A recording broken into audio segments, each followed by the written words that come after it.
শুনছেন সবসময় রেডিও ফুর্তি, আর শুরু হয়ে গেল ভূত এফএম।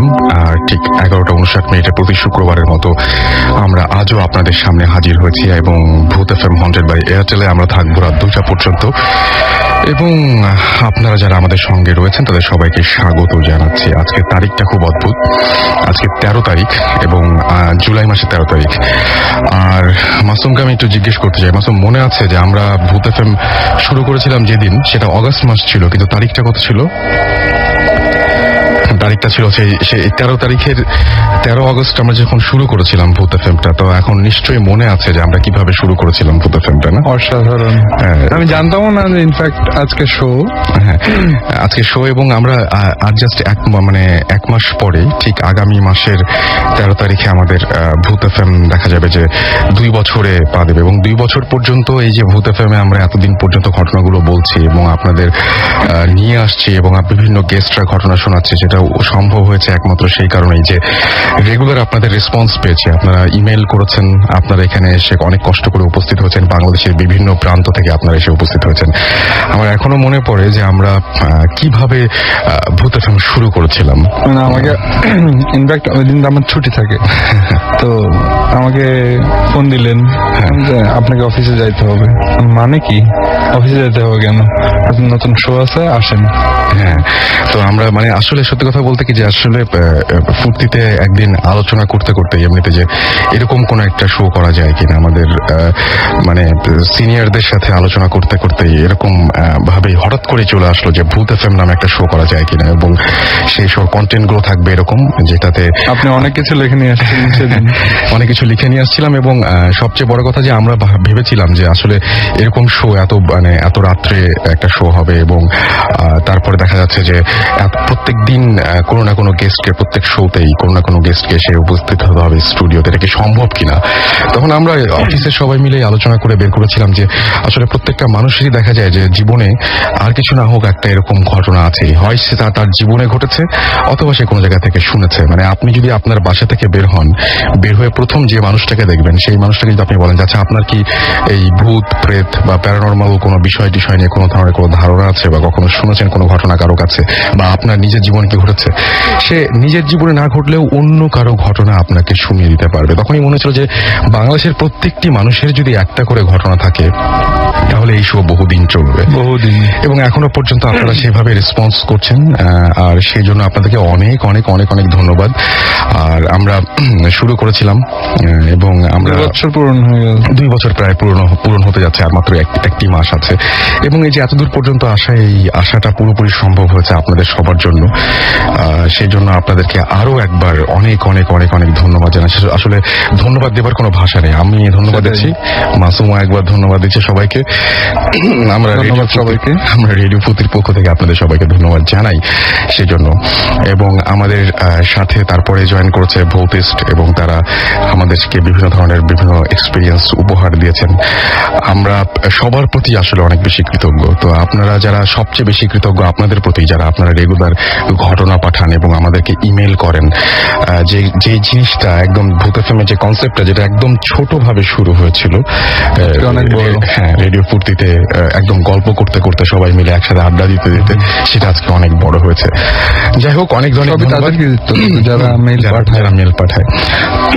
তো অনেক অনেক ধন্যবাদ আপনাদের সবাইকে, এবং আশা করছি যে ভবিষ্যতেও আপনারা আমাদেরকে এভাবে ইমেল পাঠিয়ে উৎসাহিত করবেন, আমাদের সাথে স্টুডিওতে এসে জয়েন করবেন এবং আপনাদের ঘটনাগুলো শোনাবেন। আমাদের ইমেল অ্যাড্রেসটি শুরুতেই আজকের জন্য জানিয়ে দিচ্ছি আপনাদের সুবিধার্থে, সেটা হচ্ছে bhutfm@radiofurti.fm। আমি বলে দিচ্ছি যে কিভাবে এটা স্পেলিংটা আমি বলে দিচ্ছি, BHOOTFM@RADIOFOORTI www.radiofury.fm। এখানে আপনারা ইমেল পাঠাতে পারেন নাম, ঠিকানা এবং ফোন নাম্বার সহ। যদি আপনি চান যে আপনার ঘটনাটা আমরা পড়ে শোনাবো, তাহলে সেটা শুরুতে উল্লেখ করবেন। যদি আপনি মনে করেন যে না, আপনি নিজে এসে এই ঘটনাটি স্টুডিওতে উপস্থিত থেকে আপনার ঘটনাটি শেয়ার করবেন, সেটাও সম্ভব, সেটাও আপনি উল্লেখ করে দিতে পারেন। আর যদি মনে করেন যে আপনি কোনো অডিও ফাইল পাঠাবেন আমাদেরকে, তাহলে আপনার সেই ঘটনাটি আপনি রেকর্ড করে পাঠিয়ে দিতে পারেন। আর এই মুহূর্তে এখন যারা শুনছেন, তারা যদি আমাদের সাথে SMS এর মাধ্যমে কন্ট্যাক্ট করতে চান, তাহলে যেটা করবেন সেটা হচ্ছে যে মোবাইলের মেসেজ অপশনে গিয়ে টাইপ করুন SHOUT শাউট স্পেস আপনার নাম স্পেস আপনার মেসেজ, পাঠিয়ে দিন 9840 নাম্বারে, আপনার এয়ারটেল নাম্বার থেকে বা অন্য যে কোনো নাম্বার থেকে। আনফরচুনেটলি যদি আজকে কেউ আমাদের এই এপিসোডটি মিস করে ফেলেন, তাহলে কোনো চিন্তার কারণ নেই, আপনি এয়ারটেল এম রেডিওর মাধ্যমে আবারও এই এপিসোডটি শুনতে পারবেন। সেজন্য আপনাকে যেটা করতে হবে, মোবাইলের আপনার এয়ারটেল নাম্বার থেকে ডায়াল করতে হবে 4040, সিলেক্ট করতে হবে চ্যানেল 22। দেখবেন যে একের পর এক বিভিন্ন এপিসোডের অপশনগুলো আপনাকে দেয়া হচ্ছে, এবং আপনি যে এপিসোডটি মিস করেছেন, শুনতে পারেননি, বা যে এপিসোডটি আবারও শুনতে চান, সেই এপিসোডটি চাইলেই সেখান থেকে শুনতে পারবেন। এবং ভূত FM টিউন আপনারা এখন কলার টিউন বা মাই টিউন হিসেবে সেট করতে পারবেন, এবং যেটা এখন মাসুম প্লে করছে, এই টিউনটি যদি আপনার টিউন করতে চান, তাহলে আপনাকে এই টিউনটির কোড মনে রাখতে হবে, অ্যান্ড দ্য কোড ইজ 92125। এবং আপনি জাস্ট একটা আপনার এয়ারটেল নাম্বার থেকে একটা SMS এর মাধ্যমে এটা আপনি আপনার নিজে টিউন করে ফেলতে পারেন। আপনাকে মেসেজ অপশনে গিয়ে টাইপ করতে হবে CT স্পেস দিয়ে টাইপ করতে হবে 92125, এবং এই SMSটি পাঠিয়ে দিতে হবে 3123 নাম্বারে। এনিওয়েজ, শুনছেন সব সময়ের রেডিও ফুর্তি, চলছে ভূত FM হন্টেড বাই এয়ারটেল। চলে যাচ্ছি একটা ঘটনায়।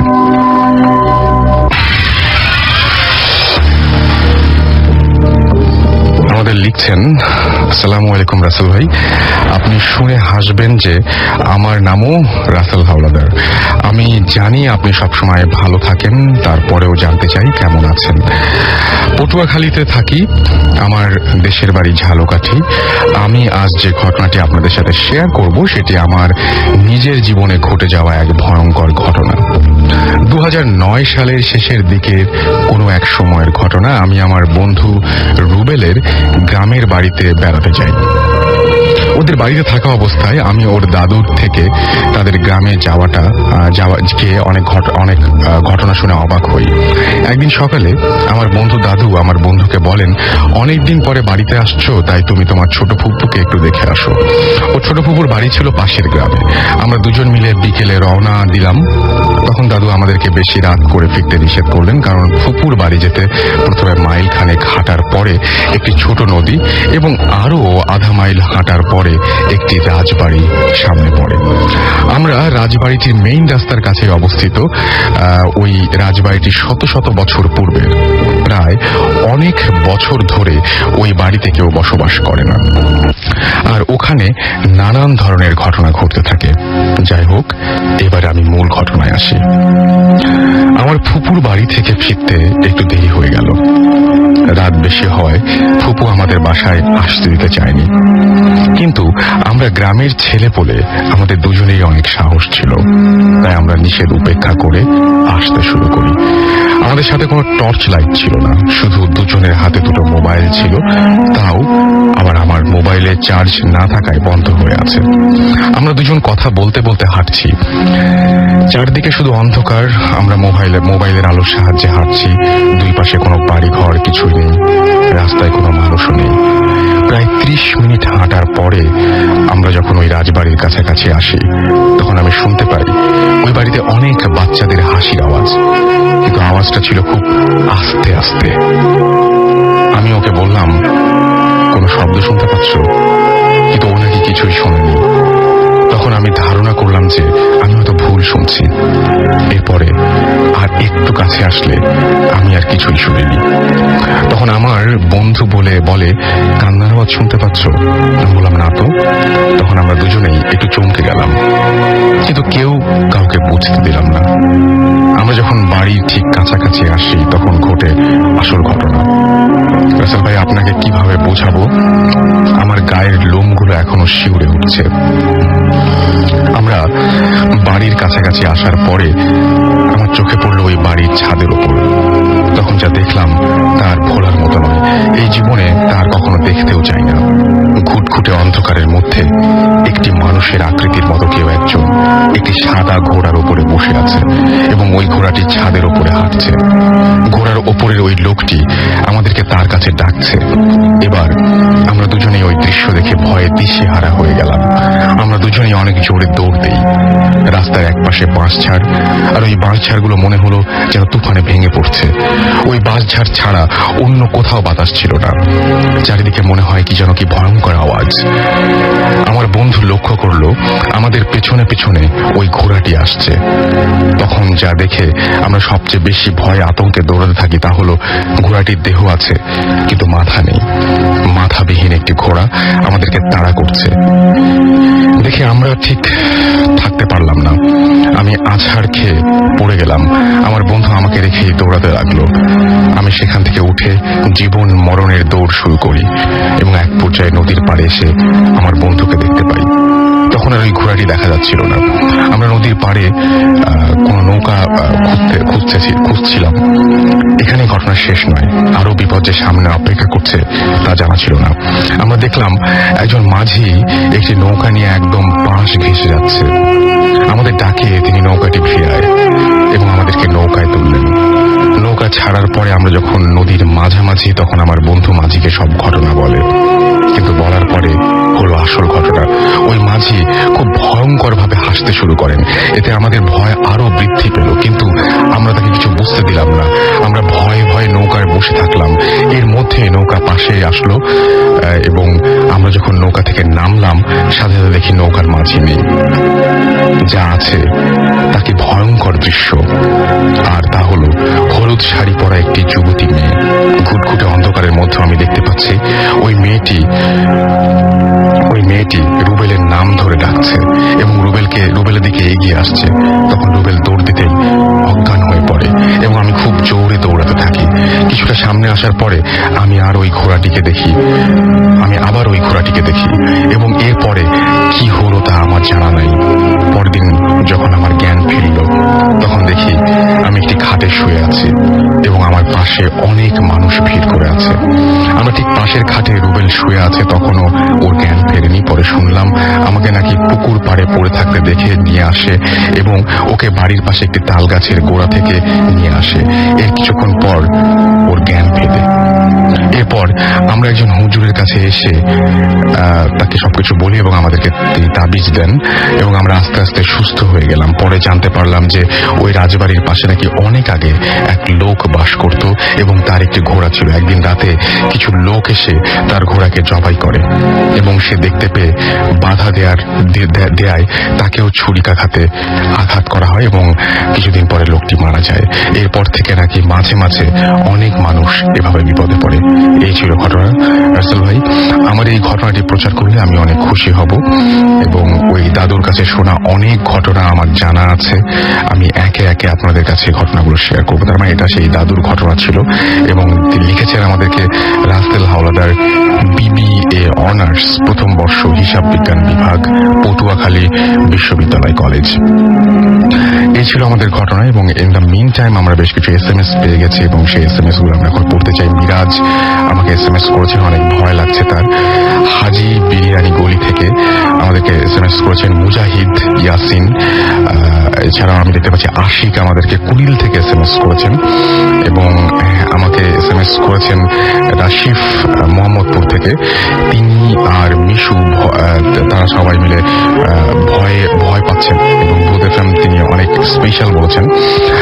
শিশির আমাদের চাঁপাইনবাবগঞ্জ থেকে SMS করেছেন এবং তিনি বলছেন Bhoot FM is the best programme.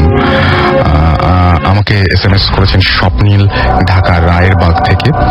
এছাড়া আমাদের SMS করেছেন পারভেজ, SMS করেছেন মুরাদ, SMS করেছেন আমাদেরকে ফারিদ সহ আরো অনেকে। আমরা চলে যাব আমাদের পরবর্তী ঘটনায়। আমাদের সাথে এই মুহূর্তে একজন গেস্ট রয়েছেন, তবে তার আগে একটা ছোট্ট বিজ্ঞাপন বিরতিতে যেতে হবে।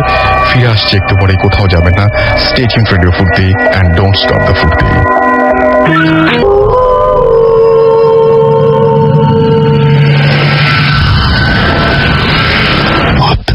FM, haunted by Airtel.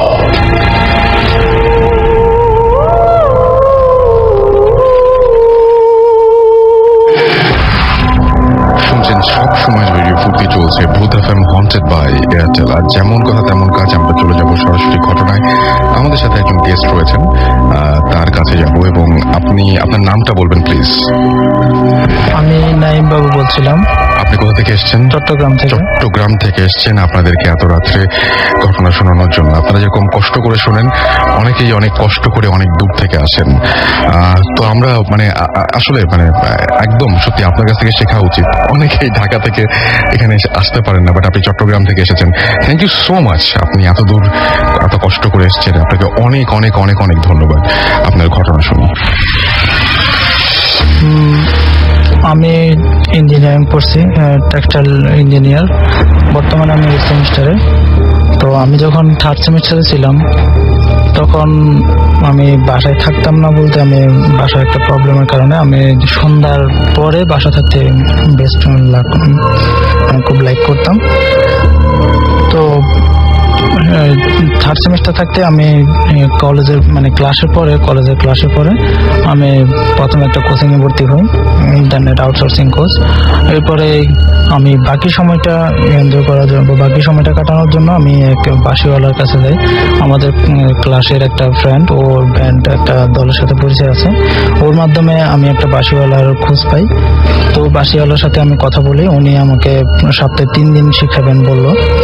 তো আমি সপ্তাহে 3 দিনে আমি আমার সময়টা কাটানোর জন্য আমি ওনার ওই বাঁশিওয়ালার কাছে 4 দিন যেতাম, সপ্তাহে 4 দিন যেতাম। তো ওই 4th সেমিস্টারে যখন উঠছি আমি, তখন আমার ফার্স্ট স্টেপ শেষ হয়েছে। 4th সেমিস্টারের ফাইনালের দিকে আমার সেকেন্ড স্টেপ পুরোপুরি কমপ্লিট হয়েছে। তো পুরোপুরি কমপ্লিট হওয়ার পরে আমি ও এক্সাম দিই। এক্সামের পরে আমি ওনার সেকেন্ড স্টেপটা পাস করি।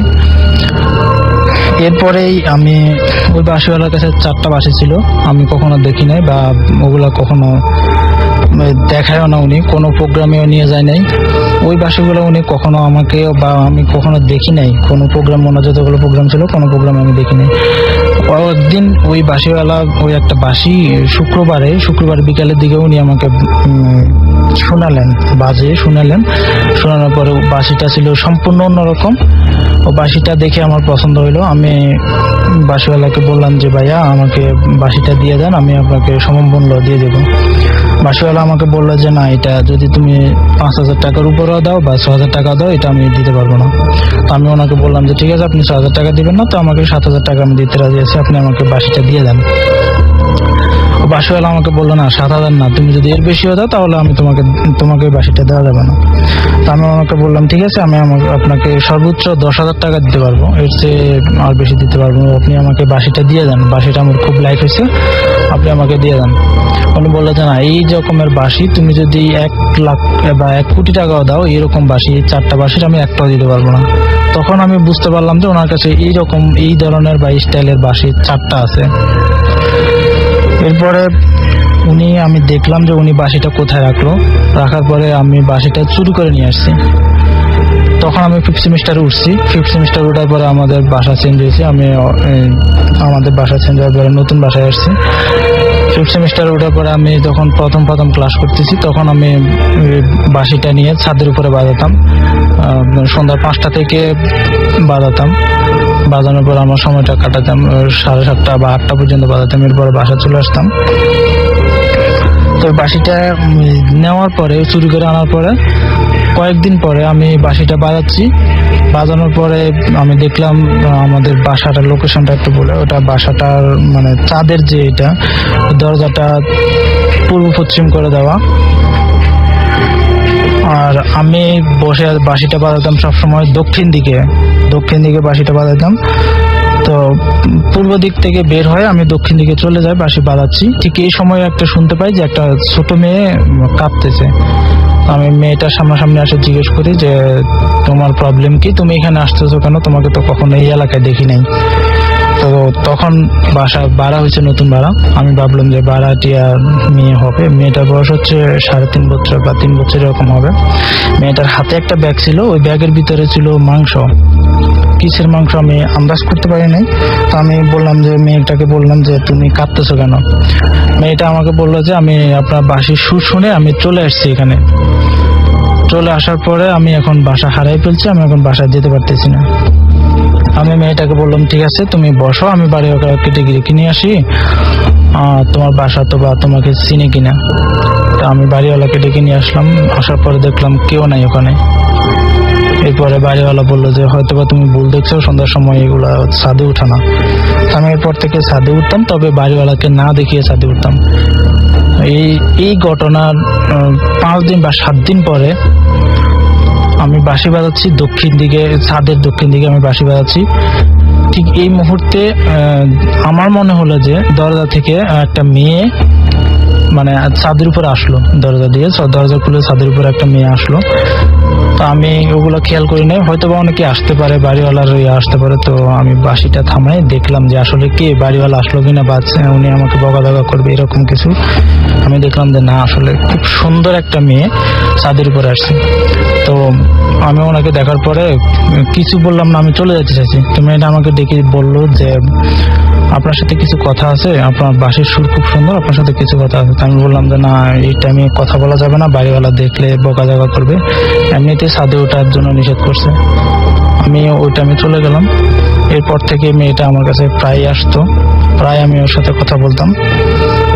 ঠিক ওই মেয়েটা আসতো সন্ধ্যা মাগরিবের আজানের পরে আসতো। আমি ওই টাইমে কথা বলতাম 7:30 বা 8টা পর্যন্ত কথা বলতাম। এরপরে বাসায় চলে আসতাম। বাসায় আসার পরে এইভাবেই আমাদের মানে ওই মেয়েটা একদিন আমাকে অফার করে। তো আমি ভাবতাম যে মেয়েটা আসলে বাড়িওয়ালার কোনো রিলেটিভ হবে, বা এখানে নতুন কলেজে ভর্তি হয়েছে, গ্রাম থেকে আসছে বা অন্য কোথাও থেকে আসছে। আমি এই জন্য আর তেমন কোনো কিছু চিন্তা করিনি বা টেনশন করিনি। তো মেয়েটার সাথে আমি অনেকদিন ধরে প্রেম করতেছি। আমার বাসায় আমি আসছি, বাসায় আসার পরে বাসার জানালা দিয়ে আমি অনেকদিন সাথে মেয়েটার সাথে প্রেম করতাম, কথা বলতাম। তো মেয়েটা যখন আসতো ঠিক তখনই আমার কোনো চান্স থাকতো না, বা আমার পাশে যদি কেউ ঘুমায় থাকতো তখন আমি বলতে পারতাম না। জানালা দিয়ে আসতো, আমি জানালা দিয়ে কথা বলতাম। একদিন আমার কাকা আমার পাশে ঘুমাইছিল, তো আমি জানালা দিয়ে ওই মেয়েটার সাথে কথা বলতেছি। তখন ঠিক 7:30 বা 9টার দিকে হবে, আমার ঠিক খেয়াল নেই। তো কাকা ঘুমাচ্ছে, মানে গ্রাম থেকে অনেক জার্নি করে আসছে, কাকা ঘুমাচ্ছে, আমি ওই মেয়েটার সাথে কথা বলতেছি। তো কাকা কখন জানে বাথরুমে গেছে, বাথরুম থেকে আসার পরে উনি আমাকে মানে ধাক্কা দিয়ে বললো যে তুমি জানালার পাশে যে জানালার দিকে তাকায় কি করো, কার সাথে ফিরফির করে কথা বলো। আমি ওনাকে বললাম যে কই না তো, কারোর সাথে কথা বলতেছি না। আমি ঠিক তখনই আমার সেন্স আসলো যে আমার কাকা ঘুম থেকে উঠছে। এর আগে আমার সেন্স ছিল না। আমি ওনাকে বললাম যে আপনি ঘুমাইছিলেন, উঠছেন কেন? উনি বললো যে আমি বাথরুমে গেছি, বাথরুম থেকে আসছি। আমি তখনই বুঝতে পারলাম যে আমি ওই মেয়েটার সাথে কথা বলতেছি। আমার কাকা যে পাশে ছিল আমার এইটাই খেয়াল নেই। এরপরে ওই মেয়েটার সাথে আমি এভাবে কথা বলতাম প্রত্যেকদিন। ওই মেয়েটা জানলা দিয়ে আসতো। একদিন গ্রামের বাড়িতে যাওয়ার পরে, গ্রামের বাড়িতে দেখে আমি দোকানে যাইতাম না, কিন্তু দোকানে একদিন লেট হয়ে গেছে, 9টা বেজে গেছে। তো দোকান থেকে আমি বাড়িতে আসতেছি। আমাদের যে বাড়ির আর দোকানের যে রাস্তাটা, ওই রাস্তাটা ছিল খুবই অন্ধকার। আমি আসার সময় হেঁটে আসতেছি, আসার সময় আমি সামনে দেখতে পেলাম যে মেয়েটা দাঁড়ায় আছে। আমি খুব ভয় পেলাম। আমি ভাবলাম যে হয়তো অন্য কিছু দাঁড়ায় আছে, বা আমাকে ভয় দেখানোর জন্য ওই মেয়ের চেহারা ধরার জন্য আসছে। খুব ভয় পেয়েছি। ভয় পাওয়ার পর আম্মুকে বলছি, আম্মু বললো যে ভয় পাইস না, এগুলো কোনো ব্যাপার না। আমি আবার টাউনে চলে গেলাম। তো একদিন ফজরের সময় না, মেয়েটা আমাকে একটা আংটি দিয়েছিল, বাট আমি আংটিটা নিই নাই। এই জন্য মেয়েটা খুব রাগ করছে। একদিন আমি ওকে একটা থাপ্পড় দিয়ে দিয়েছি, কারণ একটা মেয়ে ওর হাত থেকে যদি আংটিটা দিয়ে দেয় তাহলে ওকে হয়তো, আমি ভাবছিলাম যে ওদের ফ্যামিলি ওকে জিজ্ঞেস করতে পারে যে আসলে তুমি আংটিটা কি করছো, তখন অনেক কিছু হয়ে যেতে পারে। এই জন্য আমি আংটিটা নিই নাই। ও খুব রাগ করছে। আমি একদিন ফজরের সময় আমাদের যে ইমাম সাহেব ছিল মসজিদের ইমাম সাহেব সৌদি আরব থেকে উনি হজ করে আসছে, উনি অনেক কিছুই জানেন। আমি আচ্ছা যাই হোক, আমরা শুনি। হ্যাঁ, তারপরে কি হলো? তো আমি ইমাম সাহেবের পিছনে নামাজ পড়ে একদিন ওই ইমাম সাহেবের সাথে কথা বলছিলাম রোজার দিন। আমি কোরআন শরীফ মানে শেষ পর্যায়ে খতম করবো এই অবস্থায় ওনার সাথে এই জন্য কথা বলতেছিলাম। কথা বলে ওনার সাথে সালাম দেওয়ার পরে উনি যখন হ্যান্ডশেক করতেছেন তখন আমার চেয়ারের দিকে তাকালো। চেয়ারের দিকে তাকানোর পর উনি আমাকে বললো যে তোমার সাথে 3 জন আছে, তুমি মানে 3 জন আছে। তো আমি বললাম যে আমার ফ্যামিলিতে তো 3 জন না, আমার ফ্যামিলিতে অনেকজনই আছে, আমার আন্টি আছে, আম্মু আছে, তারপর আমার ছোট ভাই আছে। উনি বললো না তোমার সাথে 3 জন আছে, এর চেয়ে বেশি কিছু বলতে পারবো না। তো আমি ওনার কথা কোনো গুরুত্ব না দিয়ে আমি বাসায় চলে আসছি। বাসায় চলে আসার পরে ওই মেয়েটা আমাকে বললো যে ওই দিনই বললো যে যে হুজুরের সাথে কথা বলছো ওই হুজুরের সাথে তুমি আর কথা বলো না। আমি বললাম যে কেন, এটা হঠাৎ করে এই কথা বলতেছো কেন? তো ও বললো যে না, যা বলছি তাই, এর চেয়ে বেশি কথা বলতে পারবো না, জাস্ট তুমি হুজুরের সাথে কথা বলো না। আমি ওর কথা ধরে আর হুজুর বা ওই মসজিদে যেতাম না, অন্য মসজিদে যেতাম। তো একদিন হঠাৎ করে ওই মেয়েটা আসলো, আসার পরে বললো যে তোমাকে আমি এক জায়গায় নিয়ে যাব, তুমি আমার সাথে চলো সন্ধ্যার দিকে। আমি বললাম যে না, এখন যাওয়া যাবে না, যদি আমার আন্টি জানতে পারে তাহলে অনেক কিছু উনি বকাঝকা করবে, আমি যেতে পারবো না। এরপর থেকে মেয়েটা আর কখনো আসে নাই। আমি ওকে অনেকবার ট্রাই করছি বা অনেকবার মানে অনেক খোঁজাখুঁজি করছি, পাই নাই। আমার তখন সন্দেহ আসছে যে মেয়েটা বাইরের, আমাদের বিল্ডিং এর না, বাইরের কোন এক বিল্ডিং থেকে আসতো। তো এরপরে আমি আমাদের পিকনিকে আমি কক্সবাজার যাই। কক্সবাজার থেকে আসার পরে ওই দিনই রাত্রে, আমি বলতে পারি না, রাত্রে ঘুমাইছি। ঘুমানোর পরে আমার মুখ দিয়ে নাকি রক্ত পড়ছে। তারপর আমি মানে কেমন ভঙ্গি করছে আমি ঠিক বলতে পারি না। এরপরে শুনতে পাচ্ছি যে আমাকে কেউ নাকি একটা হুজুরে বললো কেউ নাকি আমাকে চেপে ধরছে। আমি বলতে পারি না, আমার মুখ বন্ধ করে রাখছে বা গলা চেপে ধরছে। তো এই কথা শোনার পরে আমার আম্মু আমাকে গ্রামে নিয়ে যায়। গ্রামে নিয়ে গিয়ে এক হুজুরের সাথে কথা বলে। তো হুজুরের কাছে আমি যাই নাই, আম্মু কথা বলছে। হুজুর বলছে যে আমার চেহারাটা দেখতে হবে বা আমাকে নিয়ে যেতে হবে সাথে। হুজুরের কাছে আমি ওই দিন এরপর দিন গেছি। যাওয়ার পরে হুজুর আমার চেহারা দেখে বলে যে তোমার সাথে 3 জন আছে, তোমার চিকিৎসা আমি করতে পারবো না, যদি আমি চিকিৎসা করতে যাই হয় আমার ক্ষতি হবে না হয় তোমার ক্ষতি হবে। এই জন্য হুজুর কোনো চিকিৎসা করে নাই। উনি শুধু একটা ঠিকানা দিল যে এই হুজুরের কাছে যাও, এখানে গেলে হয়তো বা চিকিৎসা উনি করতে পারেন।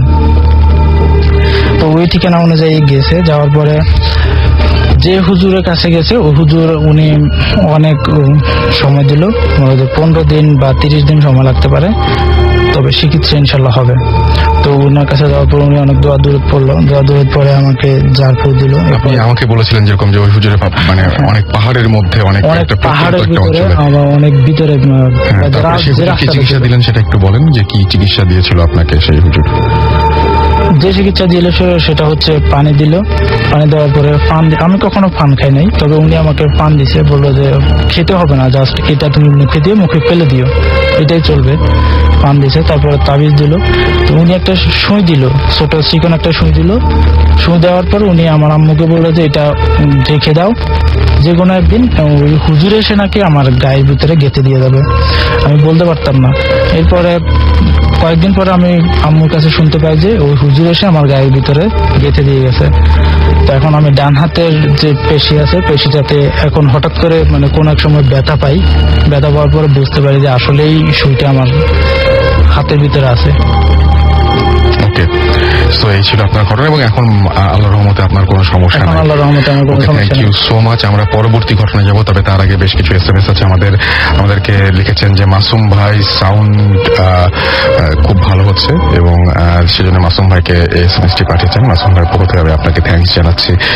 মাহি আমাকে বলেছেন যে অসুস্থতা ভূত এফএম শুনছি। থ্যাংক ইউ সো মাচ আমাদের সঙ্গে থাকার জন্য। আমি দোয়া করি আপনি খুব দ্রুত সুস্থ হয়ে ওঠেন। মারিয়া লিখেছেন আই লাভ ভূত এফএম। তিনি আমাদেরকে বউফাল থেকে লিখেছেন। আচ্ছা, গাজীপুর থেকে লিখেছেন যে রাসেল ভাই আমি ভূত এফএম শুনছি। এছাড়াও মাসুম এবং মনি আমাদের এসএমএস করেছেন যে সত্যি ভয় লাগছে, যশোর থেকে লিখেছেন। রনক আমাদের এসএমএস করেছেন, লিখেছেন আমার বাড়ি নরসিংদী, একটা মানে একা লাইট অফ করে ভূত এফএম শুনছি। আর আমাদেরকে মতিঝিল থেকে মোহাম্মদ আলম মিয়া এসএমএস করেছেন, 10 জন ফ্রেন্ড মিলে তারা বাসার ছাদে বসে ভূত এফএম শুনছেন। আয়েশা লিখছেন যে এসএমএসটি যদি নাও পড়ি তিনি মাইন্ড করবেন না। মামুন ঢাকা ক্যান্টনমেন্ট থেকে লিখেছেন রাসেল ভাই কেমন আছেন, তোমাদের ভূত ভূত FM শুনে একটুও ভয় পাচ্ছি না, তবে ভীষণ মজা পাচ্ছি। আপনি যে ভয় পাচ্ছেন না তারপরেও শুনছেন, এটা জেনে আমরা অনেক মজা পেলাম। জিয়াদ আমাদের যশোর থেকে লিখেছেন যে ভূত FM is my girlfriend. Sajid আমাদের SMS করেছেন বরিশাল থেকে। রাশেদ অনিন্দ ভিলা থেকে আমাদের লিখেছেন যে ভাইয়া ভূত FM আমার কাছে খুব ভালো লাগে। ইমরান খিলক্ষেত থেকে লিখেছেন ভাইয়া আপনি যে কাহিনীটা শোনালেন এটা খুব ভালো লেগেছে, ভূত FM দ্য বেস্ট। আচ্ছা, রাশিদ মোহাম্মদ থেকে লিখেছেন ব্যাকগ্রাউন্ড মিউজিক ভূত FM এর খুব ভালো হচ্ছে, মাসুম ভাই সেলুট। আমাকে রাফসান লিখেছেন ইলেকট্রিসিটি নেই। আলমগীর উত্তরা থেকে লিখেছেন আমি আর আমার ওয়াইফ সেজু একসাথে শুনছি, আমার ভূত FM শোনার সময় আমরা সব ঝগড়া ভুলে যাই। Thanks Bhoot FM, you are most welcome.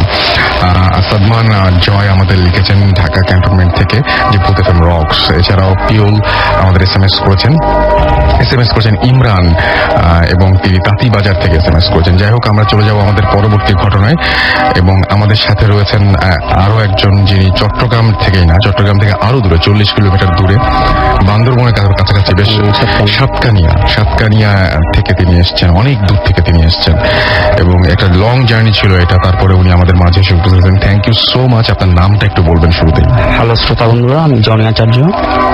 আপনার ঘটনায় চলে যাই আমরা। আচ্ছা, ওকে। হ্যাঁ, এটা 2007-এর ঘটনা। তো আমি তখন জব করতাম একটা হোমিও ফার্মেসিতে। তখন দৈনিক পরিবেশন পত্রিকায় আমি একটা চাকরির বিজ্ঞাপন পাই, সেটা হচ্ছে ঢাকা বনানীর ওখানে। তো ওরা মানে এটা হচ্ছে গ্রামীণ এবং গ্রামীণের টাওয়ারে, সেটা সুপারভাইজার হিসেবে নিয়োগ করা হবে। তো আমি সেটা দেখে তাদের সেলফোনে ফোন করি এবং তারা আমাকে আসার জন্য আশ্বাস দেন আর কি। তো আমি আসার সময় আমার একটা আঙ্কেলকে নিয়ে আসে সাথে। তো আসছি এখানে, ওদের সাথে যোগাযোগ করছি, কিন্তু দেখতেছি আসলে তারা মানে যেভাবে বলছে ফোনের মধ্যে বা বিজ্ঞাপনের যেভাবে বলছে, সেক্ষেত্রে তাদের কথার সাথে আসলে কাজের সাথে কিছুই মিল পাচ্ছি না। সো আমি সেটা সিদ্ধান্ত দিলাম যে কি আমি চাকরি করবো না বা চলে যাবো, চিটাগাং চলে যাবো। তো আমি আমার আঙ্কেলকে নিয়ে আমি আবার রওনা দিই। সেটা আমি সাইদাবাদ এসে দুপুর 12টার সময় পৌঁছি এবং বলছি যে আঙ্কেল আমি একটা বাড়িতে ফোন করব, আপনি এখানে থাকেন। তো আঙ্কেল বলছে আচ্ছা ঠিক আছে, তুই ফোন কর, আমি একটা টি-শার্ট কিনবো, ওই মার্কেট থেকে আসতেছি। তখন আমি ওনার জন্য ওয়েট করতেছি, দেখতেছি ওনাকে পাচ্ছি না, অনেকক্ষণ খোঁজাখুঁজি করার পুরো পাই নাই। না পাওয়ার পর আমি চিন্তা করলাম যে কি উনি কোথায় হারিয়ে গেছে, আমারও খুব ভয় লাগতেছে ভীষণ, কারণ আমি ওনাকে আনছি, এখন আমি ওনাকে না নিয়ে কিভাবে আমি বাড়িতে পৌঁছবো এবং ওনার মা বাবাকে কি জবাব দিব। আমি মুখটা এত বেশি সরানো যাবে না, তাহলে লিসনাররা শুনতে পাবে না আপনাকে এক জায়গায়। আচ্ছা, ওকে। তো ওনাকে হারিয়ে ফেলার পর আমি চিন্তা করলাম যে উনি যদি 12টার সময় বা 12:30টার সময় যদি টিকিট করে চট্টগ্রামে, তাহলে 5টা-6টার সময় সন্ধ্যায় পৌঁছে যাবে। তো কি করলাম, আমি 6টার সময় ওখানে ওদের বাড়িতে একটা ফোন করি। তখন ওনার মা বলতেছে কি হ্যাঁ উনি নিরাপদে এখানে আসছে। তখন আমি কি করলাম, আমি আর তো কোনো আশ্বাস নেই, তখন আমি চলে যাব এরকম সিদ্ধান্ত নিলাম। তখন আমি টিকিট করলাম, ওখান থেকে প্রায় আমি 1টা-1:30টার সময় চট্টগ্রাম জিসি গিয়ে পৌঁছি। তারপর ওখান থেকে সিটি সার্ভিস করে আমি চাঙ্গা থানার ওখানে আসি। অবশ্যই আমার ভাই রনিদার বাসা ছিল ওখানে, আমি যাই নাই, কারণ ওরা বকাঝকা করবে অনেক, কারণ ওরা সবাই বলছে, আমার জ্যাঠা বোনেরা সবাই বলছে ঢাকা আসিস না, ওখানে অনেক চিটারি করে তারা, চাকরি দিবে বলে অন্য জায়গায় তারা ইয়ে করে আর কি। সো সেই ভয় আমি ওদের বাসায় যাই নাই। তো আমি কি করলাম, ওখানে দাঁড়াইছি, আমি চাঙ্গা থানার ওখানে কোনো বাস পাচ্ছি না বা কোনো গাড়ি নেই। তবু কিছুক্ষণ দাঁড়ানোর পর একটা মাইক্রো বাস আসছে, আমি উঠলাম। উঠে আমাদের বাড়ি হচ্ছে 2000-ই। তো ওটা মৌলবীর দোকান নামতে হয়, আমি মৌলবীর দোকান নামছি। নামার পর দেখতেছি প্রায় তখন অনেক 2টা-2:30-এর কাছাকাছি হবে। তখন আমার হাতে কোনো মোবাইল বা কোনো ধরনের ঘড়ি ছিল না আনুমানিক সময়। তখন আমি আমাদের ওই মৌলবীর দোকান থেকে আমাদের বাড়ি হচ্ছে প্রায় কাঁচা রাস্তা, প্রায় 3-4 কিলোমিটারের মতো হবে। এরপর আমি হাঁটা আরম্ভ করলাম। হাঁটতে হাঁটতে প্রায় মনে করেন প্রায় 1 ঘন্টার মতো হাঁটছি। তখন আমি প্রায় কাছাকাছি চলে আসছি। আমাদের বাজারটা হচ্ছে মরফলা বাজার, ওখানে শনি মঙ্গলবার বাজার বসে, আমরা প্রতিদিন ওখানে বাজারে আসি বাজার করার জন্য। এতক্ষণ হাঁটছি কিন্তু কোনো ভয়ের সূচনা আমি দেখি নাই। হঠাৎ করে দেখলাম একটা মুদির দোকানের সামনে যে জায়গাটা থাকে আর কি, ওই অল্প জায়গার মধ্যে একটা বৃদ্ধা রাস্তার পাশে বসে আছে এবং চিরুনি দিয়ে মাথা আঁচড়াচ্ছে। আমি জিনিসটা দেখে ওনাকে পিছন থেকে দেখলাম, আমি তেমন ভয় পাই না, আমি ভাবছি কোনো পাগল বা এরকম কিছু হবে। তখন আমি একটু সামনে এসে ভালো করে দেখলাম, দেখতেছি না ওনার চেহারাটা কিরকম বিদ্যুটে টাইপের, চুলগুলো কিরকম মানে নোংরা, হাতের নখগুলো একটু লম্বা লম্বা ছিল। আমি তবুও কোনো ভয় পাই না, কারণ আমি ভাবছি সেটা হয়তো বা পাগল হবে বা এরকম রাস্তায় বসে মাথা আঁচড়াচ্ছে। তখন আমি নির্ভয়ে হাঁটা আরম্ভ করলাম। এই তো 8-10 পা হাঁটার পর উনি একবার বলতেছে, এই তুই কোথায় যাচ্ছিস, তোর সাথে আমাকে নিয়ে যা। আমি বললাম, আমি শুনো না, শোনার ভান করলাম, আবার বলতেছে। এবার 3বার বলার পর আমি অনেক রেগে গিয়ে ওনাকে অশ্লীল ভাষায় গালিগালাজ করি এবং বলতেছি যে কি না, আমি নিজে যেতে পারতেছি না, তোমার মতো একটা পাগলকে নিয়ে আমি কোথায় যাব। তখন আমি হাঁটা আরম্ভ করি। হাঁটতে হাঁটতে আমি একটা 3 রাস্তার মাথায় গিয়ে পৌঁছি। একটা রোড গেছে দক্ষিণ দিক, আর একটা হচ্ছে পূর্ব দিকে। সো 2টা রোড দিয়ে কিন্তু আমাদের বাড়িতে যাওয়া যায়। তখন আমি সিদ্ধান্ত নিলাম যে কি, যেটা পূর্ব দিকে রোড সেটা অবশ্যই একটু শ্মশান বা এই ধরনের ভয়ের ঘটনা বেশি করছে, যার কারণে আমার একটু ভয় লাগতেছে। তখন আমি কি করছি, আমাদের হাই স্কুলের রোড যেটা আছে ওটা দিয়ে আমি হাঁটা আরম্ভ করি। হাঁটতে হাঁটতে কিছু দূর গিয়ে ওখানে একটা কালী বাড়ি আছে, কালী মন্দির এবং বটঅশ্বত্থ গাছ একসাথে আছে। তো ওই গাছের নিচে যখন আমি আসলাম, তখন দেখতেছি গাছের উপরে কে যেন মানে পাতা এরকম নাড়তেছে এবং ঢাল কাটার শব্দ। যখন ঢাল কাটার শব্দটা শুনি আমি হঠাৎ চমকে যাই এবং আমি ভয় পাই। তখন আমি বলছি যে এত রাত্রে ঢাল কাটবে কে। তখন সেটাকে আমি তেমন ইয়ে না করে আমি আবার হাঁটা আরম্ভ করছি। হাঁটতে হাঁটতে আর কিছু দূর গেলাম, দেখলাম যে সেই বৃদ্ধা সাদা শাড়ি পরা মহিলাটি, নোংরা চেহারা, ঠিক একইভাবে রাস্তার মাঝখানে বসে মাথা আঁচড়াচ্ছে। তখন সেটা দেখে আমি খুব ভয় পাইছি। তখন আমি বুঝতে পারলাম যে না, এটা আসলে কোনো পাগল না, নিশ্চয়ই কোনো প্রেতাত্মা বা এই ধরনের কিছু হবে। তখন আমি খুব মানে তখন আমার সারা শরীর দিয়ে খুব কাপ ছুটতেছে, ঘাম ঝরতেছে। তখন আমি মানে আমার মনে হচ্ছে কেউ যেন আমার মাথার উপর 2 মনের একটা বস্তা তুলে দিচ্ছে, আমি হাঁটতে পারতেছি না বা এই ধরনের কিছু। তখন পুরো আমি কিছুক্ষণ প্রায় 5 মিনিটের মতো দাঁড়াইছিলাম। দাঁড়ানোর পর আমি অনেক সাহস সঞ্চয় করে শরীরের মধ্যে অনেক শক্তি যোগাইয়ে আমি একটা দৌড় দিলাম ওনার পাশ দিয়ে। দৌড় দিয়ে কিছু দূর গিয়ে দেখতেছি পিছনে দেখতেছি ঠিক সেই বিদ্যাটি হেঁটে হেঁটে আমার পিছনে আসতেছে। তখন আমি আরো জোরে দৌড় দিই। দৌড়ানোর পর আমি কিছু দূর গিয়ে তখন আমি খুব শক্তি হারিয়ে ফেললে তখন আমার আর দৌড় দেওয়ার কোনো শক্তি বা কোনো জোর, কোনো ধরনের অনুভূতি আমার মধ্যে ছিল না। তখন আমি কি করলাম, দাঁড়িয়েছিলাম ওখানে। দাঁড়ানোর পর আবার দেখতেছি যে সেই বিদ্যাটা আসতেছে আমার পিছিয়ে। তখন আমি নিরুপায় যে পালিয়ে যাব বা নিজেকে রক্ষা করবো, ওই ধরনের কোনো সিচুয়েশন আমার মধ্যে ছিল না, ওই ধরনের কোনো পরিস্থিতির মধ্যে আমি ছিলাম না। সো এরপর দেখলাম যে কি উনি আসতেছে হঠাৎ একটা পুল বলতে যেটা 2 দিকে ধান ক্ষেত, এর মধ্যে একটা ছোট ছোট যে পুলগুলো থাকে আর কি পানি আসা যাওয়ার জন্য। তখন ওই বৃদ্ধাটি পোলের উপর পা দিতে চাচ্ছে, আবার ব্যাগ দিচ্ছে, মানে আসতে চাচ্ছে আবার আসতেছে না কেন জানি। আমি কি সমস্যা, উনি আসতে পারতেছে না কেন, সমস্যাটা কি? এরপর আমি চিন্তা করলাম, কারণ আমি যেহেতু জানি আর কি, আমার ঠাকুর দাদা থেকে শুনছি, ঠাকুরমার থেকে শুনছি যে কি এরকম লোহা বা এরকম কোনো বান্ধের বা যদি তারের বান টান থাকে তাহলে নাকি ধরুন প্রেতাত্মারা ওখানে সরাসরি উঠতে পারে না। তখন আমি নির্ভয়ে হাঁটা আরম্ভ করবো এই ধরনের। তখন আমি হাঁটা আরম্ভ করতেছি, আবার পিছনে তাকাচ্ছি, দেখতেছি ওই বৃদ্ধাটি ঠিক রাস্তা থেকে নেমে গিয়ে ধানকে দিয়ে সোজা আবার উপর উঠতেছে পুলটাকে ক্রস করে।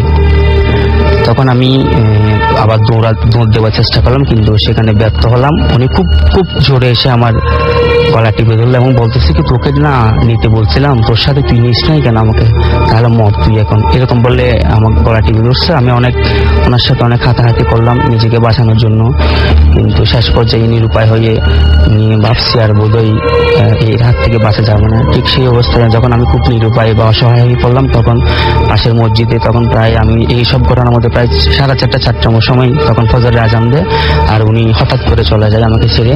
আমি ওখানে সেজদায় হয়ে পড়ে যাই। এরপর মুসল্লিরা যারা নামাজ পড়তে গেছিল ফজরের সময়, তারা আমাকে উদ্ধার করে এবং আমি হুঁশ পেয়ে সকালে বাড়িতে চলে যাই। থ্যাংক ইউ সো মাচ আপনার ঘটনার জন্য। আমাদের বেশ কিছু SMS রয়েছে। ফারহান আমাদের SMS করেছেন এবং তিনি বলছেন যে মাথা ব্যথায় মারা যাচ্ছি, তবুও শুনছি, যতদিন বেঁচে থাকবো ততদিন ভূত FM শুনবো। আমিও চাই যে দীর্ঘদিন ভূত FM এভাবে চলুক। সেটা আপনাদের উপরে ডিপেন্ড করে। আপনারা যত বেশি আমাদেরকে ইমেল পাঠাবেন, আপনাদের ঘটনা পাঠাবেন, এই স্টুডিওতে এসে আপনাদের ঘটনাগুলো শেয়ার করে যাবেন, তত বেশি ভূত FM প্রাণবন্ত হবে এবং আমরা তত বেশি ভূত FM কে চালিয়ে নেওয়ার শক্তি পাবো। সিনথিয়া আমাদের SMS করেছেন, কানিজ ময়মনসিং থেকে SMS করেছেন যে আমরা দেখছি যে একটা মানে চমৎকার একটা আবহাওয়ার সৃষ্টি হয়েছে। ইনফ্যাক্ট আমার খুবই ক্লোজ একজন ফ্রেন্ড, আমি ভাবি নাই যে ও শোনে ভূত FM, সারথি, ও SMS করেছে আমাকে, সে ভূত FM শুনছে এবং সাউন্ডের খুব প্রশংসা করছে, মাসুমকে থ্যাঙ্কস জানিয়েছে। তো আমরা দেখছি যে সাউন্ড এবং ঘটনা সবকিছুর সাথে সাথে আকাশে বাজে বাজে বিদ্যুৎ চমকাচ্ছে, সবকিছু একটা অদ্ভুত আবহ। আমরা স্টুডিওর জানালাতে দেখতে পাচ্ছি যে বাইরে এরকম বিদ্যুৎ চমকাচ্ছে একটু পর পরই। ঢাকার আকাশে অনেক মেঘ, একটু একটা বৃষ্টিও হয়ে গেছে। তারপরে আজকে আবার 13 তারিখ ছিল যখন আমরা শুরু করি শোটা। সব মিলিয়ে আজকে সবকিছু পজিটিভ। আজকে আশা করছি ঘটনাগুলো অনেক জমজমাট হবে। লামিয়া মোহাম্মদপুর থেকে লিখেছেন, আমার আম্মু আগে এই ভূত এফএম এর কথা শুনে বিশ্বাস করতো না, কিন্তু এখন সে আপনাদের প্রোগ্রাম রেগুলার শুনে।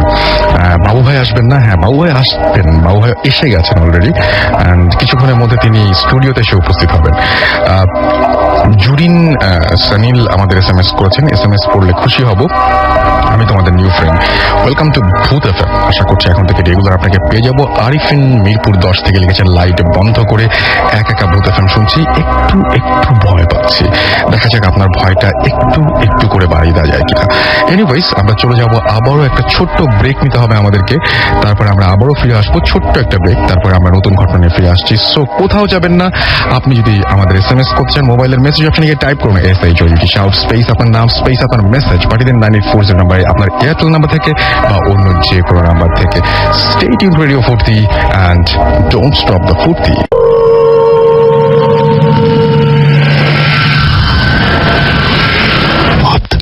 FM haunted by Airtel.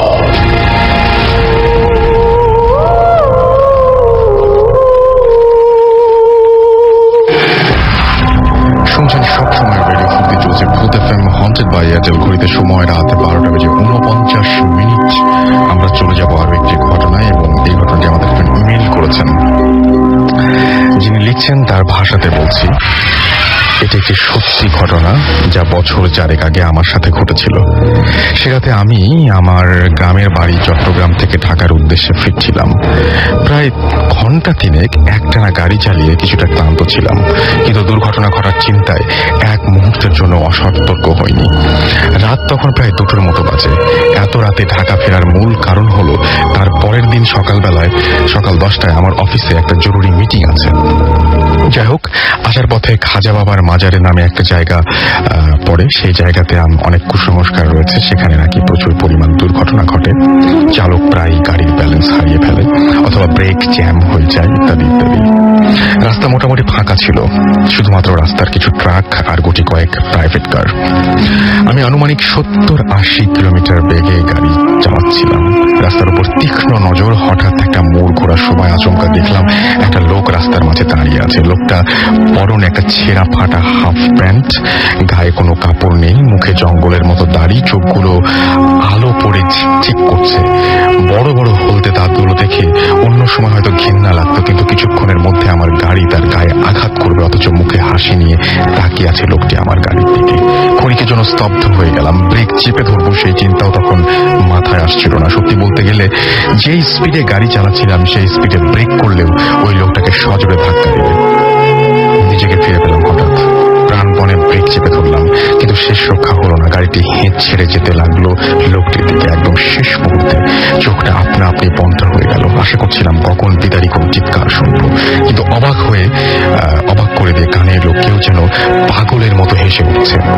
আমার গাড়ি লোকটাকে ভেদ করে চলে গেল বলছি, কারণ আঘাতের কোনো শব্দ আমি পাইনি। যাই হোক, সজোরে ব্রেক চাপায় গাড়িটি 20-25 মিটার সামনে এগিয়ে গেল এবং দ্রুত দরজা খুলে বের হলাম। আশ্চর্য, এতক্ষণ রাস্তায় অনেক গাড়িকে সাইড কাটিয়েছি, অনেক গাড়ি আমাকে পাশ কাটিয়ে সামনে এসেছে, কিন্তু এই মুহূর্তে যতদূর দৃষ্টি যায় কোনো গাড়ি দেখা যাচ্ছে না। যাই হোক, এত কিছু ভাবার মতো শক্তি তখন ছিল না। প্রায় দৌড়ে সেই জায়গায় এলাম যেখানে লোকটিকে দেখতে পেলাম, কিন্তু এসে দেখি কেউ নেই। ভাবলাম ধাক্কা খেয়ে হয়তো ছিটকে দূরে পড়েছে। প্রায় মিনিট 10 আঁতি করে খুঁজলাম, কিছুই দেখলাম না। আমাকে আরো অবাক করে দিয়ে রাস্তাটা নির্জনই রইল, একটা গাড়িও দেখলাম না।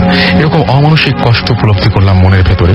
একটা মানুষকে মেরে ফেলেছি। সে রাতে বহু কষ্টে গাড়ি চালিয়ে বাসায় ফিরেছিলাম।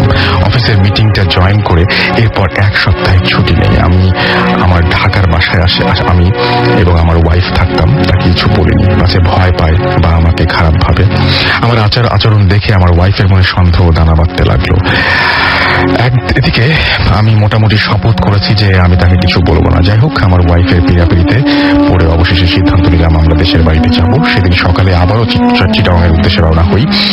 এবার আমার বউ ছিল সাথে। দেশের বাড়িতে আমরা 2 দিন ছিলাম। হঠাৎ একদিন বিকেলে ফোন এলো অফিস থেকে, কিছু বিদেশি ক্লায়েন্ট এসেছে, আমার উপস্থিতি খুবই দরকার। আমার ছুটি তখন মাত্র 2 দিন বাকি। তাই প্রথমে আমার বউ খুব আপত্তি জানালো, কিন্তু তাকে বুঝিয়ে বলতে নিলে সে মেনে নিল এবং বোঝাতে ভালোই সময় ব্যয় হলো। সেদিন রাত 11টার দিকে পুনরায় ঢাকার উদ্দেশ্যে রওনা হই। এদিন আমি গাড়ি খুব ধীরে চালাচ্ছিলাম। স্পিড কোনো অবস্থায় 40-50-এর বেশি উঠাচ্ছিলাম না। আমি গাড়ি চালাচ্ছি, আমার বউ পাশে বসে গান শুনছে। আস্তে আস্তে আবারও সেই রাস্তায় চলে এলাম যেখানে গতদিন অ্যাক্সিডেন্ট করেছিলাম। খারাপ লাগা ভাবটা আবারও ফিরে এলো। রাস্তার উপর তীক্ষ্ণ নজর রাখছি। হঠাৎ আমাকে চমকে দিয়ে রাস্তা ঠিক ওইখানটায় আজকেও ওই লোককে দেখতে পেলাম। সাথে সাথে আমার বউকে ধাক্কা দিয়ে বললাম সে কিছু দেখতে পাচ্ছে কিনা। গান শুনতে থাকলেও তার চোখ খোলা ছিল। আমি ধাক্কা দিতেই কান থেকে হেডফোন নামিয়ে বলল, আশ্চর্য, এই লোক হঠাৎ করে কোত্থেকে উদয় হলো। আমার আর প্রশ্ন করা লাগলো না। যা জিজ্ঞেস করতে নিয়েছিলাম তার উত্তর এমনিতেই পেয়ে গেলাম। ব্রেক করে গাড়ি থামালাম। আশ্চর্যের ব্যাপার হলো, গাড়ি থামানোর সাথে সাথে লোকটা যেন হাওয়ায় মিলিয়ে গেল। আমার বউয়ের দিকে তাকিয়ে দেখলাম ও নিজেও ব্যাপারটা ধরতে পেরেছে। ভয় নিয়ে গলায় সে বলল যে লোকটা কোন দিকে গেল। আমার কাছে কোনো উত্তর ছিল না, শুধু অবাক হয়ে তাকিয়ে রইলাম খোলা রাস্তার দিকে। এটা নয়ন খুলনা থেকে পাঠিয়েছেন। Thank you. এরকম চমৎকার একটা ঘটনা আমাদেরকে উপহার দেওয়ার জন্য। আমরা চলে যাব আমাদের পরবর্তী ঘটনায়। মাঝখানে কিছু SMS করে ফেলতে চাই। জাহিদ যাত্রাবাড়ি থেকে SMS করেছেন আমাদেরকে।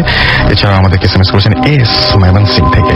সাগর আমাদের SMS করেছেন এবং তিনি মুন্সিগঞ্জ থেকে। তিনি বলছেন যে তুমি কি আমার SMS পড়বে না? আপনার SMS আমি পড়ে ফেলেছি। আমাকে শুভদীপ যশোর থেকে SMS করেছেন। আরেকজন সাগর নাটোর থেকে SMS করেছেন। জাকির আমাদের SMS করেছেন সাতক্ষীরা থেকে এবং আমাদেরকে SMS করেছেন সৈকত, অর্ণ। এছাড়াও দেখতে পাচ্ছি আপন, রিফাত সহ আরো অনেকে। আমরা চলে যাব পরবর্তী ঘটনায়। আমাদের সঙ্গে একজন উপস্থিত হয়েছেন আজকে এত রাত্রে এবং খুবই হঠাৎ করে তার সাথে আমাদের আজকে কথা হয়ে গেল। তো আপনি কোথা থেকে এসেছেন, কি করেন, এটা একটু যদি সবাইকে বলতেন। আপনার নামটা শুরুতে বলবেন। আমি ঢাকা উত্তর বাটা থেকে এসেছি। আমি ঢাকা একটি বেসরকারি ব্যাংকে চাকরি করছি মতিঝিলে। আমার নাম হচ্ছে আবু রায়হান আল মামুন। আচ্ছা, ওকে, ফাইন। তো আমরা ঘটনায় যাই। আপনার যদি সমস্যা থাকে তাহলে আপনি আপনার এইজটা বলেন, মানুষজন আসলে দেখতে পায় না, এই জন্য। শিওর। আমার এইজ এখন 45। ওকে, সো আমরা ঘটনায় চলে যাই সরাসরি। হ্যাঁ, ঘটনাটি এবং অনেক পুরনো কিছু ঘটনা আছে, পুরনো ঘটনা দিয়ে আমরা শুরু করি। ঘটনাটি হচ্ছে আমার নানা, উনি একজন ডাক্তার ছিলেন কুমিল্লা এবং লাকসামে তখন ছিলেন। আমার আম্মা এবং আমার খালা এবং মামাদের সাথে তিনি সপরিবারে উনি থাকতেন ওইখানে কুমিল্লা লাকসামে একটা জংশন। যাই হোক, তো ঘটনা হচ্ছে উনি ঘোড়ায় চড়তেন তখন 47 সালের কথা, দেশ বিভাগের সময়, এই সময়টার কথা। তখন যোগাযোগ ব্যবস্থা খুবই অনুন্নত। তো ঘোড়ায় চড়ে উনি মাঝে মাঝে ঘুরতে যেতেন এবং মাঝে মাঝে রোগীও দেখতেন। যে ঘটনা হয়েছে খুব মারাত্মক, সবসময় প্রায় ঘটনাটা হতো। উনি ঘোড়ায় চড়ে একদিন ফিরে আসছেন বাড়িতে, রাত 8-9টা হবে। তখনকার দিনে তো এই টাইমে আপনার রাস্তাঘাট ফাঁকা, মানুষজন খুব কম। তো বাড়ির কাছাকাছি আসার সময় উনি দেখতে পেলেন রাস্তার উপরে ওভারকোট পরা, মাথায় হেট এবং 7-8 ফিট লম্বা একটি লোক রাস্তার উপর পথ রোধ করে দাঁড়িয়েছে। এবং এই ছায়ামূর্তি আসলে এটা দেখেই সাথে সাথে ঘোড়াটি ভয় পেয়ে চিৎকার করে এবং থেমে যাওয়ার পরে উনি বুঝতে পারেন যে এটা অশরীরী এবং তিনি পরেশগার মানুষ ছিলেন। তিনি ভয় পাননি, তিনি দোয়া পড়তেছিলেন। দোয়া পরে সেদিকে তাকিয়ে বলল, সর, এখান থেকে সরে যা। বেশ কিছুক্ষণ বলার পর এটা কিন্তু সরে গেল। সরে যাওয়ার পরে উনি আবার স্বাভাবিকভাবে বাড়িতে ফিরে আসলেন এবং পরের দিন বা তারপরে সবাইকে সাবধান করলেন যে রাত্রিবেলা যেন ঘর থেকে বের না হয় কেউ। এবং সেই ছায়ামূর্তি মাঝে মাঝে তার রাত্রিবেলা এসে ডিস্টার্ব করতো বাথরুমে যাওয়ার পথে বা ঘর থেকে বেরোর পথে। এবং এই ধরনের ঘটনা অনেকগুলো। আমার নানা যখন কুমিল্লা বাড়ি করলেন, লাকসাম থেকে এসে 47-এর পর কুমিল্লা কুমিল্লা শহরে এক জায়গায় একটি বাড়ি, পুরনো বাড়ি, জমিদার বাড়ি ছিল সে বাড়ি, সেখানেও অনেকগুলো ঘটনা। এবং এগুলো আমি এখন আমি বলতে চাচ্ছি, সেটা হচ্ছে যে ওই বাড়িতে আমার খালা, আমি তখন ক্লাস 3-তে, এই ঘটনাটা হবে 74-75 এই টাইমে। তো আমি খালাদের সাথে ঘুমাচ্ছিলাম, রাত্রে শীতকাল ছিল, তো ভোরে উঠে আমি ঘুমাচ্ছিলাম, খালা দুজন ছাদে উঠলো। ছাদেই বেশিরভাগ সময় এই ঘটনাটা হতো। খালারা ছাদে ওঠার পরপরই ছাদে উঠে দেখলো যে ভোরবেলা কোট পরা সেই একই ব্যক্তি, সেই একই অশরীরী, সেই ছায়ামূর্তি, সে হাঁটছে এবং পায়ে জুতা, তো বেশ জোরে শব্দ হচ্ছে, জুতা পরে জোরে জোরে হাঁটে, খটখট শব্দ, এবং তারা দুজনই ভীষণভাবে ভয় পেয়ে যায়। এবং এই সে দেখে তারা ছাদ থেকে পরিকি মরি দৌড়ে আসলো, এবং আমি ঘুম থেকে উঠে দিলাম। আমি বললো যে ছাদে কি যেন দেখছি, একটা লোক হাঁটছে। আমিও ভয়ে খালাদেরকে ধরে ঘুমিয়ে পড়লাম। খুব ছোট থাকে আমার আতঙ্কে এই যে ঘটনা। তারপর আরো একটি ঘটনা যেটা আমার চোখে, সেটা হচ্ছে 89-এ 1999 সালের ঘটনা। তখন আমি গ্রাজুয়েশন করেছি। গ্রাজুয়েশন করার পর নানা ইন্তেকাল করলেন, তারপর গেলাম। একদিন আমি আমার মামাতো ভাইকে নিয়ে রাত্রে খাওয়া দাওয়ার পর, বাড়িটা বেশ বড় এবং অনেক এলাকা, বিরাট এলাকা নিয়ে বাড়ি, দোতলায় উঠে আমি গল্প করছিলাম এবং ওখানেই থাকবো। নালা তখন নেই, নানার রুমে আমরা থাকতাম এবং ওই রুমেই ঘটনাগুলো হতো। তো আমরা বারান্দায় কথা বলছিলাম দুজনই, নিচে আমার এক মামা দাঁড়িয়ে আমাদেরকে লক্ষ্য করছিলেন, তিনি কথা বলছিলেন কারোর সাথে। বাসায় কিছু মেহমান ছিল, তখনও মেহমানরা যাননি। যাই হোক, তো আমরা হঠাৎ করে লক্ষ্য করলাম মামা আমাদেরকে খুব তারস্বরে, উচ্চ স্বরে ডাকাডাকি করছেন। আমার নাম হচ্ছে মামুন আর ফয়সাল, ওর নাম হচ্ছে ফয়সাল, আমার কাজ হচ্ছে। তোমরা তাড়াতাড়ি নিচে নামো, আমাদের পাশে যেন কি দাঁড়িয়ে সারা কাপড়। তো সে দেখলো, সে আমার মামাতো ভাই, সে তো দেখে ফেললো। দেখে সে আতঙ্কের মধ্যে পড়ে গেল। সে আমাকে ঝটকা মেরে টান দিয়ে আমাদের দুজনকে নিয়ে সিঁড়িতে আমরা কিভাবে যে নামলাম আমরা বলতে পারবো না, আতঙ্ক। এবং নিচে নামার পরে মামা বললো যে তোমাদেরকে আমি ভয় পেয়ে গেছিলাম যে সে কোনো ক্ষতি করবে, সাদা কাপড় পরা লোক। এবং আমরা নিচে এসে দেখলাম যে এই লোকটি আর উপরে নেই। তো মামা বললেন যে খবরদার কোনোদিন রাত্রেবেলা বারান্দায় আসবে না, তোমরা ঘরের ভিতরে থাকবা। এবং ছাদে ওঠার ব্যাপারেও সবাইকে নিষেধ করলো। আরো ঘটনা হয়েছে।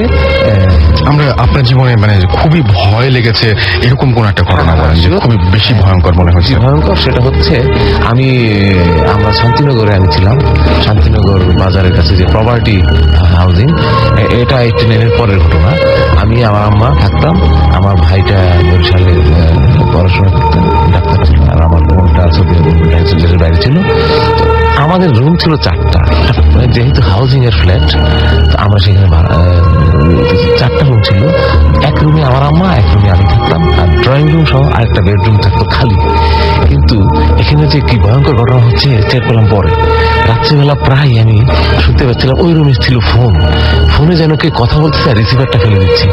আমি তো ভয়ে আমি কোনদিন সরতাম না। এবং পাশের বাড়িটা ছিল হন্টেড, বিরাট একটা জমিদার বাড়ির মতো, চারদিকে শুধু নারকেল গাছ, মোর দেন 20-25 20-25টা গাছ হবে, নারকেল গাছ, আম গাছ, জাম গাছ, গাছের ছড়াছড়ি, বাগান বাড়ি ছিল সে সময়। এবং প্রায় প্রচন্ড জোরে বাতাস, এবং সেই রুমে কেউ পানি খাচ্ছে, কিন্তু সেই রুমে পানিও থাকতো না, গ্লাসও থাকতো না, পানি খাচ্ছে এবং পানির জগের শব্দ। তারপরে আমি বাথরুমে গেলাম, বাথরুম থেকে আসার পরে দেখলাম একটা লোক ওই রুমে হাঁটাহাঁটি করতেছে। তারপর সেটা দেখে আমি তো আতঙ্কে আমি দোয়া পড়তে পড়তে আমার রুমে চলে এসে আমি ঘুমিয়ে পড়লাম, দরজা বন্ধ করে। সকালবেলা আমি আম্মাকে বললাম ঘটনা, আম্মাও সেই একই ঘটনা। আম্মা তখন অসুস্থ ছিল, আম্মা বললো যে আমিও এটা দেখছি এবং তুমি ওই রুমে কখনো যাবা না, এবং তুমি ভয় পেলে আমার রুমে চলে আসো। কারণ আমার আব্বা তখন ছিল না, আমার আব্বা তখন জীবিত নাই। ভাই আমরা 3 ভাই বোনের মধ্যে আমিই থাকতাম আম্মার সাথে। এই ঘটনাগুলো অনেকদিন ঘটতেছিল। শেষ পর্যন্ত আমার আম্মা তো ইন্তেকাল করলেন, তারপর আমরা তো এই বাড়ি ছেড়ে দিলাম, তারপর তো আমরা ছিলাম না। কিন্তু এই ঘটনাগুলো আমার কাছে আতঙ্কের মতো এখনো চোখে ভাসে। সেই ছায়ামূর্তি, সেই মানুষ পানি খাচ্ছে, সেই টেলিফোনে কথা বলছে, শব্দ হচ্ছে বারবার, এবং ভীষণ আতঙ্কের ঘটনা। সে আপনি একটা মাছ ধরার ঘটনা বলেছিলেন, যদি ছোট্ট করে একটা বলে দিতেন। আমি যেখানে থাকছি উত্তরপাড়া, সেখানে 2011 সালের অক্টোবরে, জাস্ট কোরবানি ঈদের আগে একজন লোক, উনি মাছের ব্যবসা করতেন, মাছ ধরতেন, খুব দুঃসাহ ছিল। আমার বয়স 50 হলেও উনি কিন্তু বেশ স্বাস্থ্যবান এবং বেশ শক্তিশালী, খুব ভালো মাছ ধরতেন। তো উনি খুব খুব সাহসী লোক, যেহেতু রাত্রি 2টা 2:30টায় বা 12টার পর একটা জায়গা ছিল খুবই ভুতুরে। সেই জায়গাটা হচ্ছে সাঁতারকুল বাড্ডার সীমানা এবং এই জায়গাটা বিল, পাশে একটি শ্মশানঘাট ছিল। এই এলাকায় প্রচুর গাছপালা এবং ওই এলাকাটায় কোনো মানুষ থাকে না। যাই হোক, তো উনি রাত 12টা একটার দিকে ঘর থেকে বেরোলেন। বের হয়ে খোঁজা লাগলো ওনার। খোঁজা লাগার পরে 2টা পুরি কিনে সাথে পানি নিয়ে গেলেন মাছ ধরতে। নৌকায় করে গেলেন এবং যেই জায়গাটায় মাছ ধরছেন সেটা হচ্ছে বিলের মাঝখানে। এবং সেখানে মাছ, গ্রামে যেভাবে মানুষ জাল দিয়ে মাছ ধরে, বড় বড় বাঁশ দিয়ে চারদিকে জালটা ঘের দিয়ে গোলাকার করে সেভাবে মাছ ধরতেন। তো মাছ ধরার সময় হঠাৎ করে উনি খেয়াল করলেন যে মাছ এই বাঁশের উপরে একটা ছায়ামূর্তি যেন এটা ঝাঁকাচ্ছে, নাড়া দিচ্ছে। তো ডিস্টার্ব হচ্ছিল, নিচেও মাছ নিয়ে হঠাৎ করে ছায়ামূর্তি উদয় হলো। দেখা গেল যে একটা বড় মাছ এসে ধরা পড়লো তার জালে। তো এটা উনি খুব বড় মাছ টানতে পারছিলেন না। অনেক চেষ্টা করার পর শেষ পর্যন্ত কিন্তু মাছটা ধরা দিল। কিন্তু মাছটা এসেই দেখা গেল বিরাট একটা মাছ এবং সোজা তাকে এভাবে ধমক দিচ্ছে যে তার হাতে কুড়ি ছিল, কুড়িটা খাচ্ছিল। তো তুই এটা খাইবি না, তুই এটা খাইলে তোর কিন্তু সর্বনাশ হয়ে যাবে, তুই এটা ফেলে দে। একটা কুড়ি খাওয়ার পর আরেকটা কুড়ি নিল। সে কিন্তু সাহস করে খাচ্ছিল, কিন্তু দ্বিতীয় কুড়িটা হাত থেকে পড়ে গেল। দ্বিতীয় কুড়িটা তোলার সময় সেই মাছটা সারা গায়ে আঁশ, বেশ মানুষের আকৃতি ধারণ করল এবং বড় বড় রোমশ শরীর। সে এসে তার উপরে ঝাঁপিয়ে পড়লো এবং সারা গায়ে আঁচড় কাটতে থাকলো এবং সারা গায়ে, বুকে এবং শরীরে আঁচড় কাটার পর সে মারাত্মকভাবে আহত হলো। তার চিৎকারে মানুষজন এসে গেল। মানুষজন এসে তাকে উদ্ধার করে এবং সকালে তাকে নিয়ে যায়। কিন্তু হাসপাতালে ডাক্তাররা দেখলো, ডাক্তাররা তাকে বাঁচাতে পারলো না। 6 দিন সে সংজ্ঞাহীন থাকার পর মারা গেল। তো সে সবকিছুই বলে গেছে কিভাবে তাকে আঁচড় কাটলো সেই অশরীরী। ওকে, থ্যাংক ইউ সো মাচ। আমাদের আসলে আরেকদিন আপনাকে ইনভাইট করতে হবে। আমাদের আরো অনেক গেস্ট রয়েছে। আমরা হঠাৎ করে আসলে আপনার সাথে আজকে পরিচিত হলাম এবং আমরা খুব আকস্মিকভাবে আপনাকে পেয়ে গিয়েছিলাম। এনিওয়েজ, আমাদের কাছে আরো বেশ কিছু ঘটনা রয়েছে, সেই ঘটনাগুলো আমরা শুনবো। আমরা কিছু SMS পড়ে ফেলবো। তা আমাদেরকে দীপান্বিতা SMS করেছেন ইউনাইটেড হসপিটাল থেকে এবং তিনি বলছেন যে আমি একা ভূত FM শুনছি।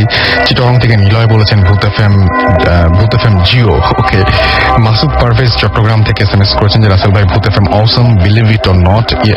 তিনি অনেক এনজয় করছেন।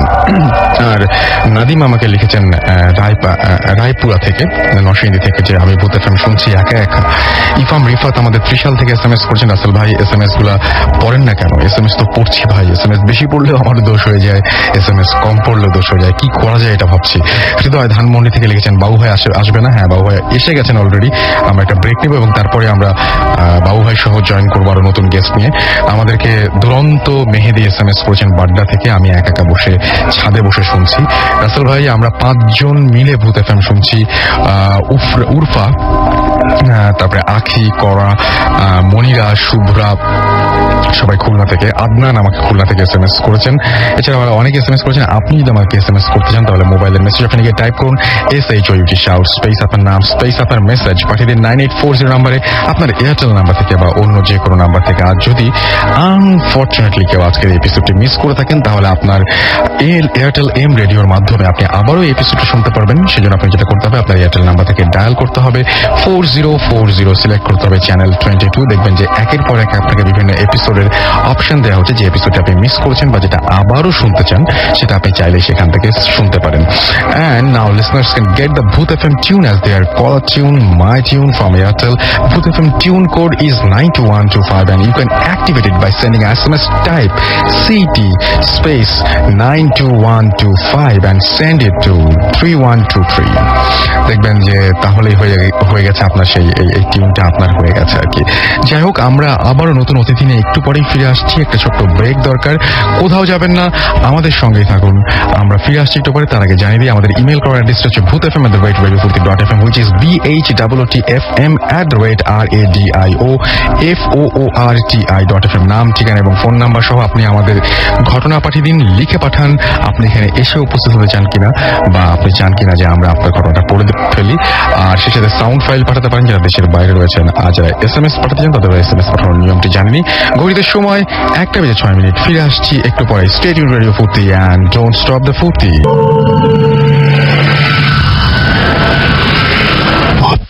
FM. Haunted by Airtel.